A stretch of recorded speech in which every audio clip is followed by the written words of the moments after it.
Қадірменді қауым, Алпамыс Батыр дастанын елге мәлім дастан, оны жұртқа таныстырып жатудың қажеті жоқ.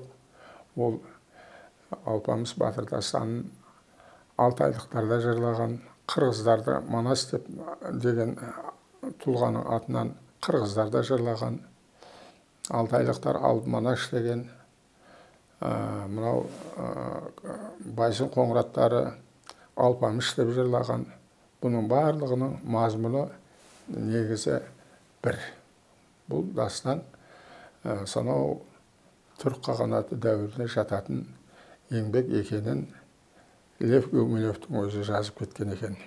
Ол айтады: Алпамыс Батыр дастаны түрік қағанаты дәуіріне жататын фольклорлық шығарма дейді. Сондай-ақ Жирмунский Алпамыс Батыр қоңыраттардың ұрулық эпосы, ол Шыңғысханмен бірге келген қоңыраттар. Бұл қоңыраттардың бұл дастаны қазақ еліне кеңінен тарқап кетті дейді. Бұнда да шындық бар. Негізі бұл Қалқа өңірінде болған оқиғалар қамтылатыны осы әңгімелерден белгілі болып отыр. Қалқа өңіріне Алпамыс не үшін барды? Жалпы Алпамыс қай жердің тумасы? Осы мәселені де қолымыздан келгенше түсіндіре кетейік. Негізі түрік қағанаты бізге белгілі 545 жылы құрылған. 581 жылы тоқырауға ұшыраған себебі хандықтың тағына байланысты тақ таласы орын алды. Тақ таласы жаңағы ханзада төременді ақ киізге отырғызып хан көтеру рәсімі басталар кезде оның шешесінің тексіз жерден екенін алға тартқан Шету қарсы шығады. Себебі Мұған ханның Қытай ханымынан туған ұл болатын төремен. Осы жерден шыққан іріткі жалғаса келе бұл қағанат екіге бөлінеді. Батыс және шығыс түрік қағанаттары болып. Міне осы шығыс түрік қағанаты 630 жылы Қытай патшасы Тайцзунның әрекетіменен құлайды. Ал батыс түрік қағанатының Айбарлы Түн Жабғы ханы 630 жылы ол да дүниеден өтеді. Біздің зерттеуіміз Байбөрінің батыс түрік қағанатының ханы Айбарлы Түн Жабғы ханның ұлы екенін көрсетіп отыр. Оны біз қалай дәлелдейміз? Бұл батыс түрік қағанаты өзінің сауда саттығын өркендету мақсатыменен мынау Константинопольға жол ашу, Византияға жол ашу әрекетін жасаған ол Кавказ арқылы. Сол кезде Тбилисиді алған, Тбилисиден кейін Арменияны алған. Осы кезде Айбарлы Түн Жабғы хан елге оралады. Арғырап жаугершілікті жалғастыра беруді өзінің ұлы Бөріге тапсырады. 630 жылы елге келген Айбарлы Түн Жабғы ханды бақталастары қастандықпен өлтіреді. Міне осы жерде Бөрінің басына қиыншылықтар түседі. Қағанат ірей бастайды. Оның Бөрі шаттың қарамағындағы жауынгерлер соғысқысы келмейді, елге қайта бастайды. Бөрі шаттың өзі елге оралады, батыс қағанатына. Батыс қағанатының ордасына ол кірмеген, себебі ол жерде өзінің әкесі қастандықпен өлтірілген, сондықтан оның дұшпандары да көп болатын жеке. Сондықтан ол өзінің еншілік аймағына барып билік құрады. Оны Жиделі Байсын деп атайды. Міне сол Жиделі Байсыннан басталады біздің жаңағы дастандағы оқиғалар. Бұл жаңағы түрік қағанатының жалғасы екенін жаңа түсіндіріп айттық. Қазақ Совет энциклопедиясында Алпамыс батыр дастанының түп негіздеріне 1200-1300 жыл толды деп жазылған. Бұл нақты сол көк түріктер қағанаты дәуіріне келіп тіреледі. Көк түріктер қағанаты шығыс түрік қағанаты құлағаннан кейін соның елі негізінен ол енді қоңыраттар деп айтылады. Елі тәуелділікке көнгісі келмейді. Қалқа даласын ол кезде ұйғырлар басып жатады. Қытайлардан жаңа қолдауына сүйенген. Ал халық көтеріледі. 680 жыл бір көтеріледі. Одан Қытай әскерінің жазалаушы отряды оларды басып жаншиды. 681 жыл тағы көтеріледі. 682 жылы Құтлықтың тұсында. Бұл Құтлық шығыс түрік қағанатының соңғы ханы Хат Елханның алыс ағайыны еді дейді. Міне Хат Елхан көтерілген кезде мынау Байбөрінің ұлы Алпамыс сол көтерілген өзінің ағайындарына жәрдемге аттанады. Байшұбармен. Байшұбардың жаңағы аттанған кезде айтылады, ол екі араның қашықтығы түсінікті ғой енді. Ол енді Айбарлы Түнжабы ханның ордасы Шаш қаласының теріскейінде көгалды аймақ болатын болса, ол Түркістан атырабы. Ал Түркістан менен Қалқа даласының арасының қашықтығы елге белгілі. Ол бірнеше айлық жол. Соған Алпамыс батыр аттанады. Сонда айтады. 12 күн жол жүрді. Әр күні ол айлық жолды алатын дейді. Сонымен Алпамыс сол жерге жәрдемге барады. Сонда оны айтады жаңағы. Атастырылған Гүлбаршын сұлуды іздеп шықты дейді. Шынында да жаңағы жерде айтылады, Сарыбай өкпелеп бөлініп көшіп кетті дейді. Соның артынан жаңағы Гүлбаршынның қалыңдығын жаңағы Алпамыс іздеп шықты болады. Шын мәнінде ол енді сәл басқашылау тарихта. Тарихта Алпамыс батыр өзінің қалғадағы ағайындарына жәрдемге аттанады. Бірақ Гүлбаршын сұлу туралы оқиға арғарап өрістейді. Гүлбаршын сұлу Алпамыстың алдынан шықты дейді. Сөйтіп тасқа Гүлбаршын деп өзінің атын жазып, Алпамыстың атын қосып жазды дейді. Сөйтіп көз жасын төгіп, соған тасқа шашып кетті дейді. Алпамысты күтіп жүрді дейді. Ал енді Алпамыс сол кезде ол тастағы жазуды оқыды дейді. Бұл тастағы жазу қайдан шықты? Бұл сол дәуірдегі мынау тас ескерткіштерді жыраулар білген. Қағанаттың көк түріктер қағанаттың дәуірінде бой көтерген Елетпішке арналған тас, Күлтегін батырға арналған тас, түн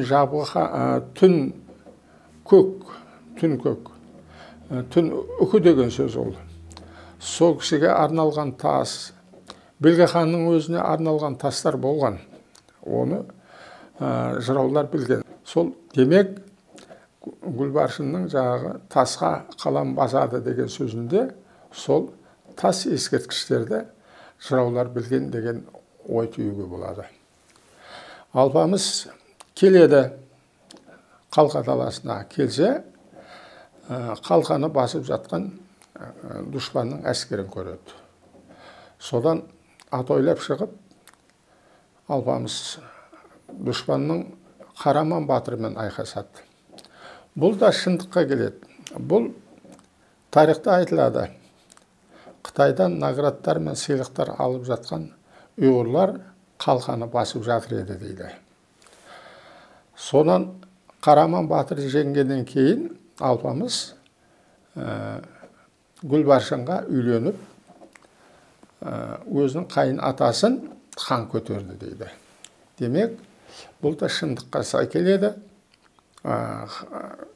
Ол Көктүріктер қағанатының алғашқы ханының, Құтлық ханның қызы болып шығып тұр енді бұл жерде, Гүлбаршын. Соған үйленеді.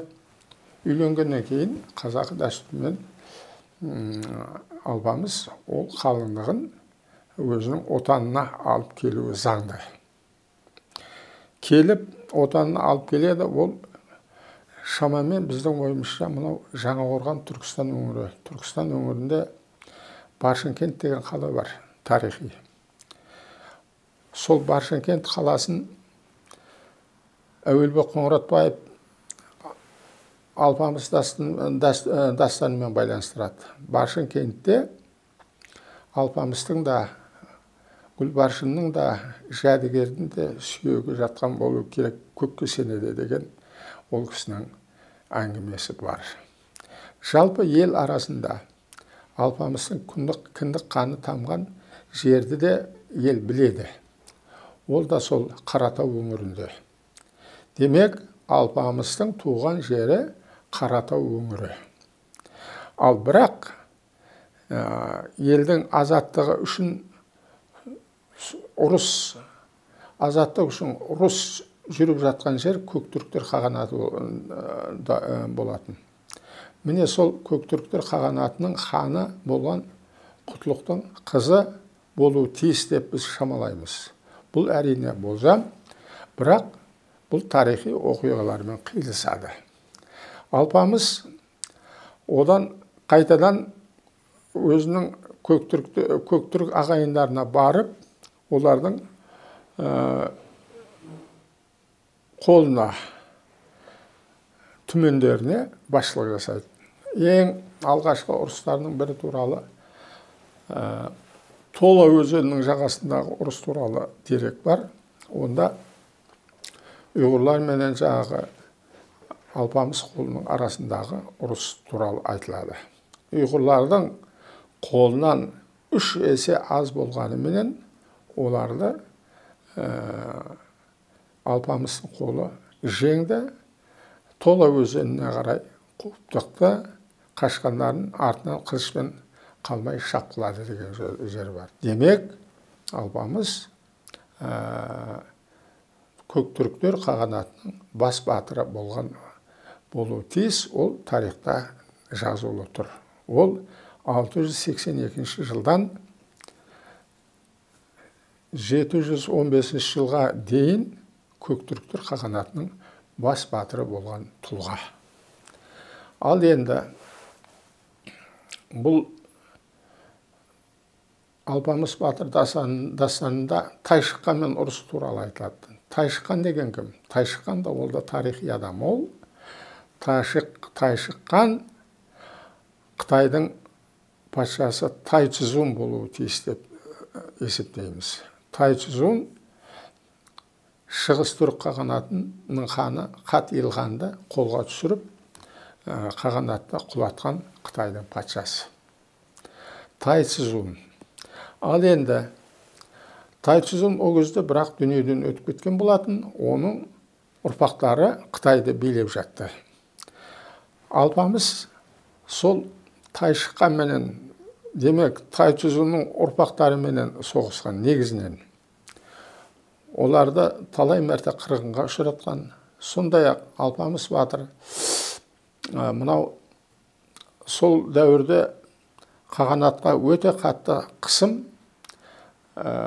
мынау неден қырғыздар, Саян қырғыздар тарапынан жасалған болатын. Жетісудағы тайпалардан қысым жасалған болатын. Сондықтан мұны Қытайдан болса да сол 3 жақтан жасалатын шабуылдың алдын алып, Көктүріктер қағанатының батырлары қырғызды барып қыс кезінде шабады. Ол тарихта тұр. Содан кейін мынау Жетісудағы өзіне қауіп төндірген тайпаларды жеңіп қауіпсіздендіреді. Осы жерде бір мәселе бар, айтылатын мәселе. Мынау үйсіндер менен қоңыраттардың арасында құдандалық мәселесі бар. Ол тас жазуда да бар. Сонда тас жазуда айтады: мен үйсін патшасына қызымды бердім, үйсін патшасының қызын ұлыма алып бердім дейді. Демек, үйсіндер менен қоңыраттардың арасында құдандалық болған. Ол құдандалық үйсін шежіресінде де бар. Онда үйсіндердің жетекшісі Бәйдібек. Бәйдібек менен қоңыраттың биі арасындағы құдандалық туралы айтылады. Бұл да ол тарихи дерек. Алпамыс дәуіріне қатысты тағы бір тарихи деректердің біреуі мынау Жетісуда Моғолстан мемлекетінің құрылуы. Ол Моғолстан мемлекетін құруға Құтлықтың үлкен ұлы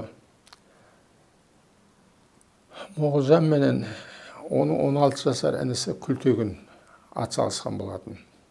Міне осы Моғолжанның атынан 701 жылдан бастап Моғолстан мемлекеті құрылады. Моғолстанда Моғолжан хандық дәстүрге, хандық таққа келгенше 716 жылға дейін еншілік аймақ ретінде басқарса, 716 жылы Білге хан лауазымдық атыменен билікке келгеннен кейін де тікелей басшылық жасаған. Сол кезде Моғолжан деген мемлекет пайда болған. Осы мемлекеттің пайда болуында Алпамыс батырдың да үлесі бар деп санаймыз. Ал енді жырға оралсақ, жырда айтады: Алпамыс батыр 7 жыл жаңағы Тайшыққанның қолына түсіп қалып, сонда зынданда отырды. Оны Тайшыққанның қызы Қаракөз айым құтқарды дейді. Бұл енді Қаракөз айым Тайшыққан дүниеден өткен дедік, бірақ оның ұлдары, оның қызы Қаракөз айым ол кезде өмірде болған. Бірақ ол енді жаңағы 7 жыл зынданда жатты деген енді тарихи қосымша деп есептейміз. Ол тарихта болмаған жағдай, бірақ енді жыраулардың шығарған қосымша дерегі. Бірақ Алпамыс өзінің еліне бірнеше жыл бармай кетті ғой. Гүлбаршында үйленді, оны өзінің еліне апарды. Бірақ арада бірнеше жыл өтіп кеткеннен кейін оны өлдіге деп санаған Алпамыстың туыстары жырда Ұлтанқұл Гүлбаршынды алмақшы болып әрекет жасайды. Сол кезде Алпамыс батыр елге қайтады. Бұл эпизод өте бір көркем суреттелген, бірақ шындыққа тура келетін көрініс. Бұл драмалық көрініс. Ол кезде жәдігерді қозы бақтырып қойған Ұлтанқұл. Алпамыстың әкесіне бөріге түйе бақтырып қойған, жақын туысына жылқы бақтырып қойған, сөйтіп билік жасап атқан Ұлтанқұл. Ұлтанқұл енді өте бір жағы теріс кейіпте суреттей жыраулар, ол әрине түсінікті. Алпамыс келіп бәрін қалпына келтіреді, елін. Сондықтан біз бұның тарихта бар адам болған, тарихта болған адам деп санаймыз. Ал енді бұны мына жырда айтады: Алпамыс батыр мына қалмақтармен соғысу деп айтады. Бұл оны тура келмейтін жері бар. Ол Гумилевтің өзі жазады: ойраттық дәуірде Алпамыс батыр жыры өзгеріске ұшырады дейді. Себебі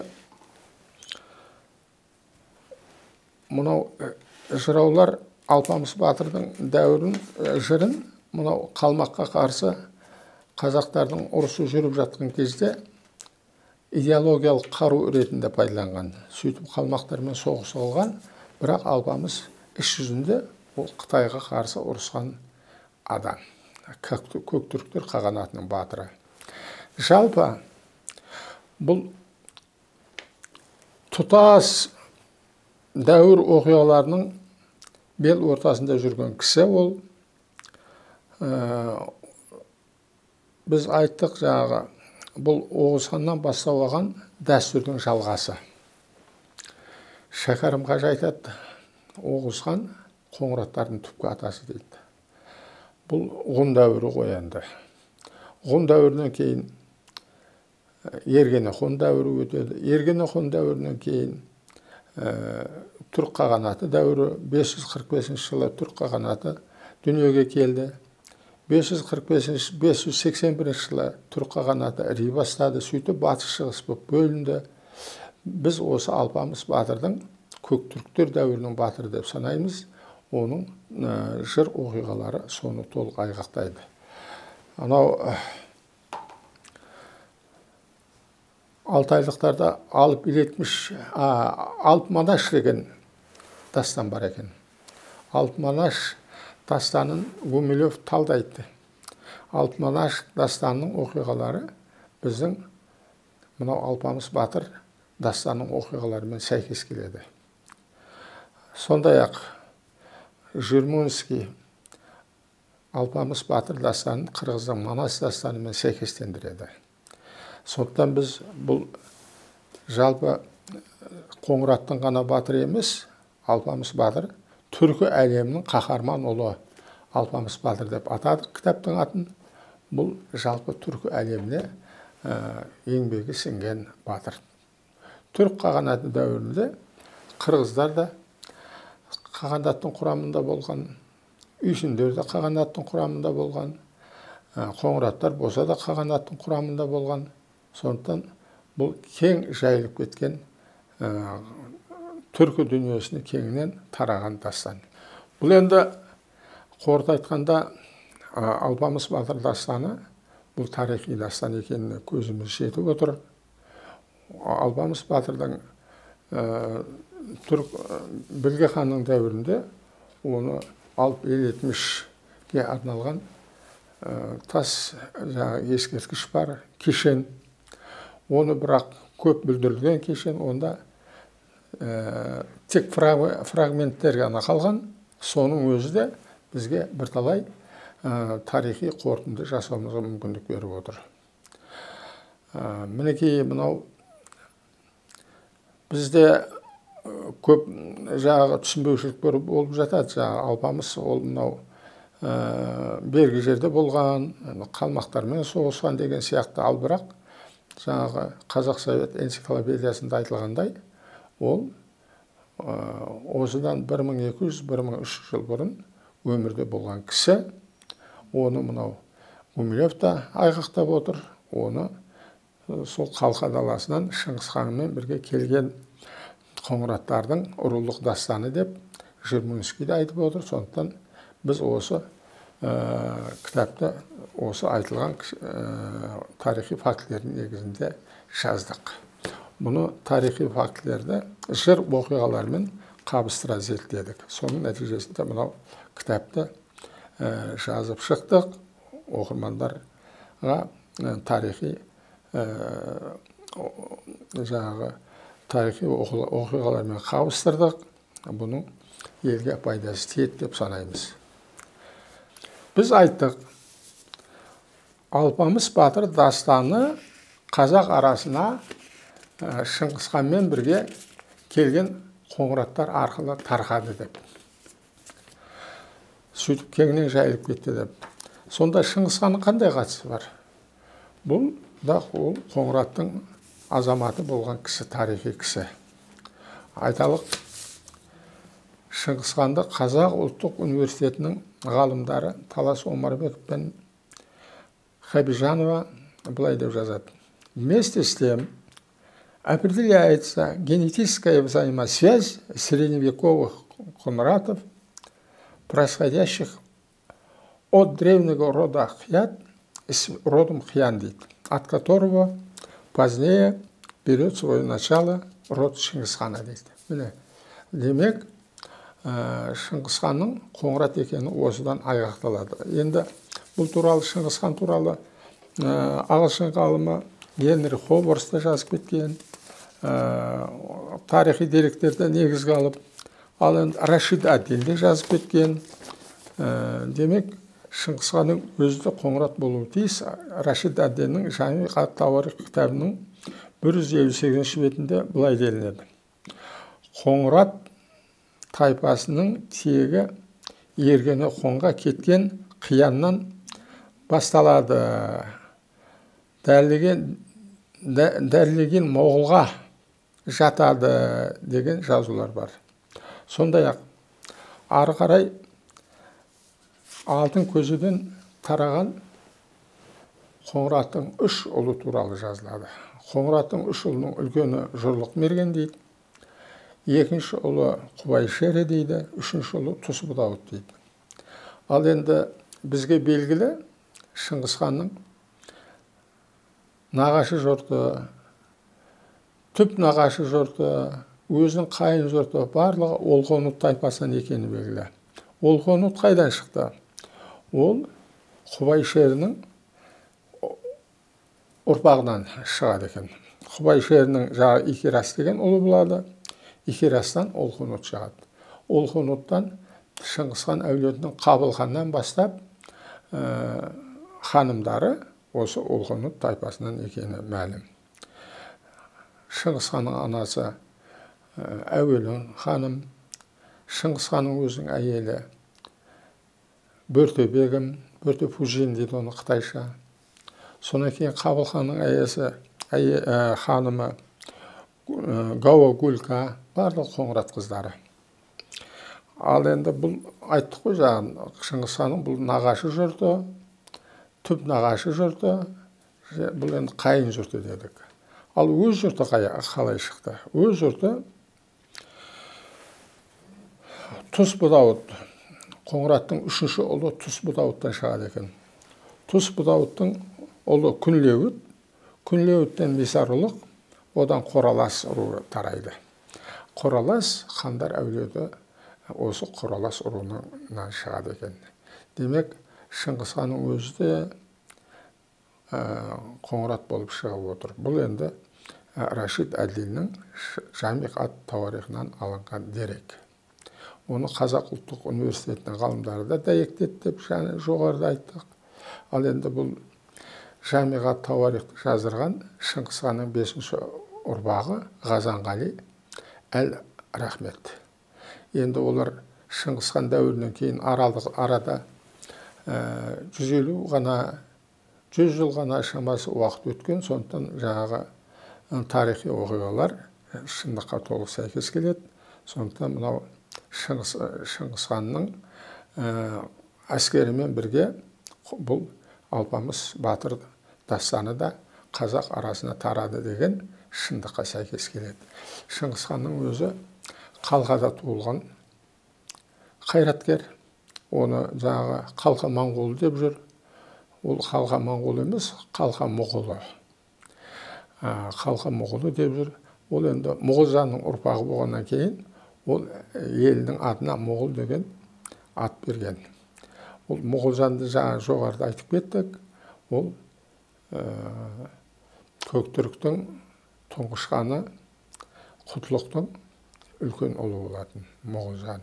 Соның атынан Мұғылстан пайда болды. Кейін Шыңғысхан мемлекет құрғаннан кейін өзінің мемлекетіне Мұғыл деген ат берді. Ал жалпы Шыңғысхан туралы қосымша айта кетсек, ол Шыңғысхан Алтайдағы 6 алашты құрған қайраткер. Оны 6 алашты құруына өзінің кіші әкесі Меңлекенің де үлесі үлкен. Меңлеке ол Бардан батырдың Есукеймен бірге туған туысқаны. Есукей дүниеден өтерде өзінің туысқаны Меңлекеге дайындап кетеді. Мынау жесір қалар жеңгеңмен, жетім қалар ұл қыздарымды саған дайындаймын дейді. Әмінгерлік деген енді ол қазақтың ескіден келе жатқан дәстүрі, сондықтан оны ешкім теріске шығара алмайды. Жесір қалған қазақ жесірін бөтен ұруға ешқашан бермеген. Егер Меңлеке Есукеймен туыс болмаса, Есукей жалғыз болмаған, ол бірнеше ағайынды болған. Оған әрине ешкім жаңағы жеңгесін алуға рұқсат бермес еді. Сондықтан Шыңғыс ханның кіші әкесі Қоңырат биі Меңлеке де ол тарихи адам. Сондықтан бұны кейінгі кезде Шыңғыс ханды да айтпасақ болмайтын болып тұр. Себебі мынау әртүрлі каналдардан Шыңғыс ханды әрі-бері тартып жатқан кісілер көп. Бірақ оның түп негізі Қоңырат екені анық. Бұны нақты айтып кетуіміз керек. Тағы бір таласты мәселе бар, құрметті ағайын. Шыңғыс ханды Таңғұт елімен соғыс кезінде Таңғұттың патшасын өлтірді. Таңғұттың патшасының әйелін алды, сөйтіп соның жағы кездігінен жараланып Шыңғыс хан қайтыс болды. Сөйтіп ол Шыңғыс хан жаңағы ен далаға апарып көміп, оны тегістеп жіберді. Шыңғыс ханның мазары жоқ деген әңгіме қазір кең тарап кеткен. Ал шын мәнінде ол Шыңғыс хан Алаша хан мазарында жатқаны тарихи тұрғыда дәлелді деп санаймыз. Ол туралы кезінде Мәшһүр Жүсіп жазып кеткен екен. Шыңғыс Жошы ханның әкесі Алаша хан деп. Ол енді өзінің Шыңғыс әкімнің Мәшһүр Жүсіптің шығармасында жазылып тұр. Бұл дерек демек Мәшһүр Жүсіптің заманы кезінде оны ел білген. Алаша хан мазарында Шыңғыс ханның жатқанын. Бұны Мәшһүр Жүсіптің бұл сөзін анау Құлан қатын, Шыңғыс ханның екінші ханымы Құлан қатын екенін жұрттың бәрі біледі. Шыңғыс ханның одан бір ұлы бар. Ал енді Бөртебегім Отшығын дейді ғой, тарихта Отшығын деп кіші ұлы айтады. Кіші ұлы Төленің қолында болған Қара шаңырақта. Ал енді Шыңғыс ханмен бірге Жошы ұлысына Құлан қатын келген. Жошы қайтыс болғаннан кейін арадан 6 ай өтпей-ақ Шыңғыс ханның өзі де дүниеден өтеді. Құлан қатын Шыңғыс ханның алтын ордасына қарап отырады. Құлан қатын да кейін қайтыс болғаннан кейін Сарыкеңгір, Қаракеңгір өзенінің бойына түйіскен жерінде Жошының қызы болған анамен екеуінің мазары кесенелері тұр сол жерде. Бұл кесенелердің барлығын салдырған Бату хан, Сайын хан. Ол әуелі әрине әкесі Жошы бұрын өлді ғой. Жошының кесенесін салдырған. Арадан жыл өтер-өтпестен атасы Шыңғыс хан қайтыс болған. Шыңғыс хан қайтыс болғаннан кейін оның кесенесін салдырған. Екеуінің кесенесін біз салыстырып көрдік. 2018 жылы арнайы барып. Енді Жошының кесенесіне қарағанда Шыңғыс ханның Алаша хан мазары сәулеті жағынан да, көлемі жағынан да өте үлкен, екі есе де үлкен. Оны видеоларда, желілерде, әлеуметтік желілерде көрсетіп жүр оны. Біз оны қайталамай қояйық. Бірақ Алаша хан аты неге шығып кетті? Ол Алаш елін құрды ғой Шыңғыс хан. Алтайда Алаш елін құрған Шыңғыс хан. Ол Алты Алаш деп аталады. Алты Алаш туралы академик Тілеуберді Сейдуллин жазып кеткен. Оның құрамында қандай елдер кіргенін. Бұл Алты Алаштың құрамындағы елдер мынау. Найманның Таян ханымен Шыңғыс хан соғысты ма? Соғысты. Керейдің оң ханымен арада соғыс болды ма? Болды. Татармен арада жағдай болды ма? Болды. Меркіттермен де арада шиеленіс болды. Жалайырмен де болған арада шиеленіс тек Қоңырат тайпасымен арада болған ұрыс керістер туралы мәлімет жоқ. Себебі Қоңырат би Меңлеке Шыңғыс ханның кіші әкесі болатын. Бұл керісінше Шыңғыс ханды талай мәрте ажалдан алып қалған кісі. Ол Шыңғыс ханның барлық әмірлерден жоғары Шыңғыс хан оң жағында отыратын еді деп жазылады.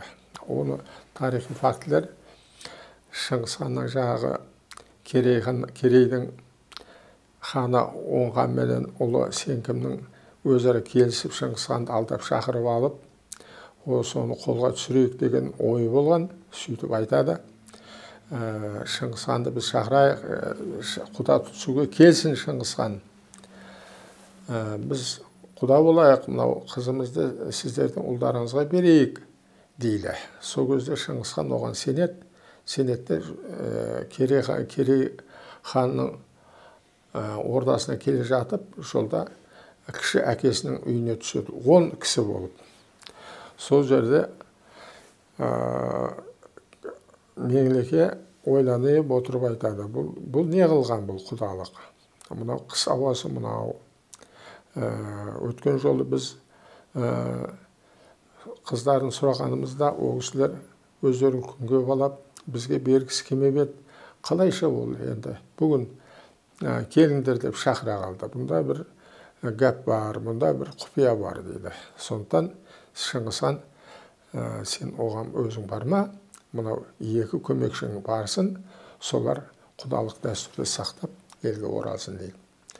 Сөйтіп Шыңғыс хан шынында да олардың жоспары бойынша Шыңғыс ханды қолға түсіру болатын. Сөйтіп Шыңғыс ханды ажалдан алып қалды. Бұл жалғыз бұл емес, ол Шыңғыс ханды талай жерде ажалдан алып қалған кісі Меңлеке. Кіші әкесі ғой. Сондықтан бұл да бір қосымша мықты дерек. Оны ешкім теріске шығара алмайды. Мынау енді ол кезде қазақ деген ел жоқ қой енді. Қоңырат деген тайпа бар. Қоңырат тайпасын Бешурин деген кісі зерттеп жазады.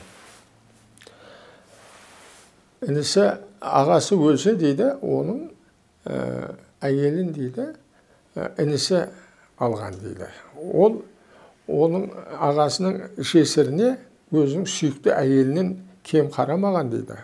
Оның ұлдарын да әйелдеріне де оң көзбен қарап, жәрдем беріп, аяққа тұрғызған дейді. Міне сол сонау Hun дәуірінен бері келе жатқан дәстүр мынау Шыңғыс ханның дәуірінде де сақталған. Ол әмеңгерлік дәстүрі бойынша қазақ жесірін бөтен елге, бөтен адамдарға ешқашан бермеген бұрынғы дәуірде. Сол дәуір мынау Шыңғыс ханның атырабында, Шыңғыс ханның тарихында да сақталғанын көріп отырмыз. Жалпы анау бұл жерде айтпағымыз не? Қоңыраттың Алпамыс батыр жыры Шыңғыс хан әскерімен бірге Қазақстанға келіп, қазақ еліне тарады дегенге бұл қосымша дерек. Ал енді Алпамыс батыр, Шыңғыс хан, бұның барлығы біздің тарихымыз. Осыны ескеріп, осыны қатар зерттеп, тарихымызға ендіруіміз керек.